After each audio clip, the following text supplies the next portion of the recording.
احب النهارده ان انا اجرب معاكم خبز البالون اللي مال الدنيا او عامل ضجه. هو خبز بسيط شويه وسهل خالص، فانا حبيت اجرب التجربه معاكم النهارده لان انا مجربتوش قبل كده. مكوناته موجوده دايما في كل بيت وسهل خالص وبسيط.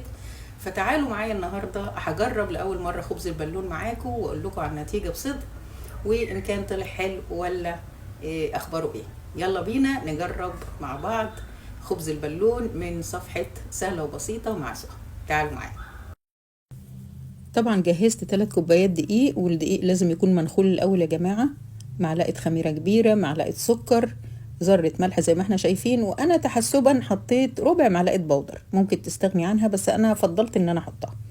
بعجن بلبن دافي، 3 كوبايات تقريبا اخدوا معايا كوباية وربع لبن، حسب ما تلم معاكي العجينة وحسب نوعية الدقيق اللي انت بتشتغلي بيه. تمام كده. ألم بقى العجينة معايا، وبعدين أبدأ أشتغل بإيدي وأنزل زي ما اتعودت على الرخامة، أكمل خدمة العجينة. وده بيكون أفضل لي أنا، يعني من الناس اللي بتفضل إن أنا بشتغل العجينة على الرخامة، أفضل، بتبقى أفضل من الطبق. تمام. أسيب العجينة بقى بتاعتي ترتاح معايا شوية وتخمر. شايفين الجمال؟ خمرة العجينة معايا اهو. بص الخمر عامل ازاي، ده ملمس العجينة. 3 كوبايات دقيق هيعملوا معايا 4 ترغيفة. تمام كده، ماشيين حلو كده لغاية دلوقتي. عملتها رول كده وقسمتها نصين، وكل نص خدته على 2، بحيث يبقى عندي 4 أرغفة انا هشتغل بيهم. ابدأ بقى ألحم يا جماعة الرغيف من تحت كده عشان لما بططه يبقى حلو معايا ومساوي وقت القلية. تمام. شايفين ملمس العجينة حلو ازاي وطري. ابدأ بقى الم كده العجينة بتاعتي معايا واريحهم لمدة 5 دقايق بس عشان اقدر افردهم.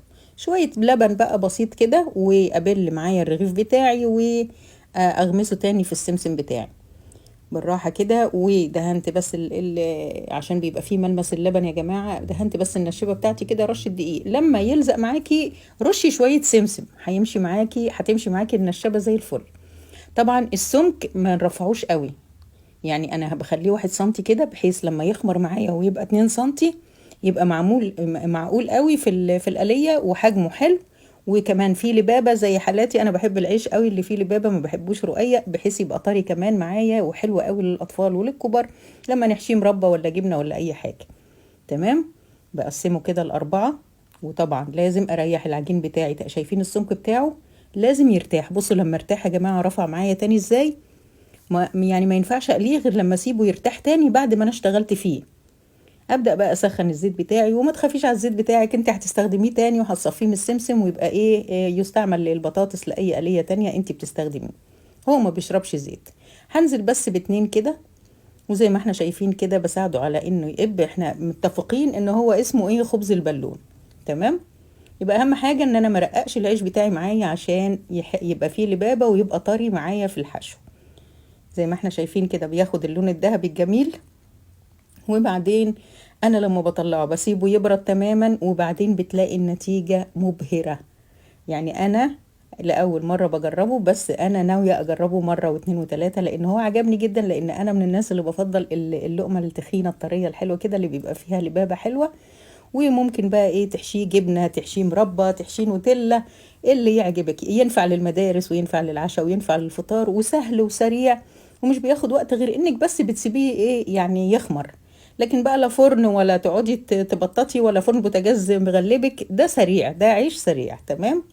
يبقى جاهز كده اعمله العشاء ولا اعمله الفطار. ده كان النتيجة معايا جميلة ورائعة، وزي ما قلت لكم انا ناوية اكرر التجربة تاني لانه عجبني بصراحة، هو يستحق التجربة. يعني مش يعني هو مش عامل ضجة على الفاضي. بصوا بقى لما طري معايا، لما برد طري معايا اكتر من رائع. شايفين الجمال وشايفين اللبابة وشايفين العيش من جوه، هو مش شارب زيت طبعا زي ما احنا شايفين. اهم حاجة انك تسيبيه يبرد عشان يبقى طري معاكي. ايه رأيكم بقى؟ هو يستحق التجربة. اتمنى تجربيه زي ما انا جربته. انا حبيت اجربه معاكم واقول لكم على النتيجة بكل صدق. ده كانت وصفة النهاردة، حبيت اجربها معاكم، واتمنى برضو تجربوها وهتعجبكم. قولوا لي بقى في التعليقات مين اللي جربها وعجبته زي ما هي عجبتني. تمام. اشوفكم دايما على خير في وصفة جديدة، ودايما ما تنسوش اللايك والشير عشان يوصلكم اي اشعار من اي حاجة.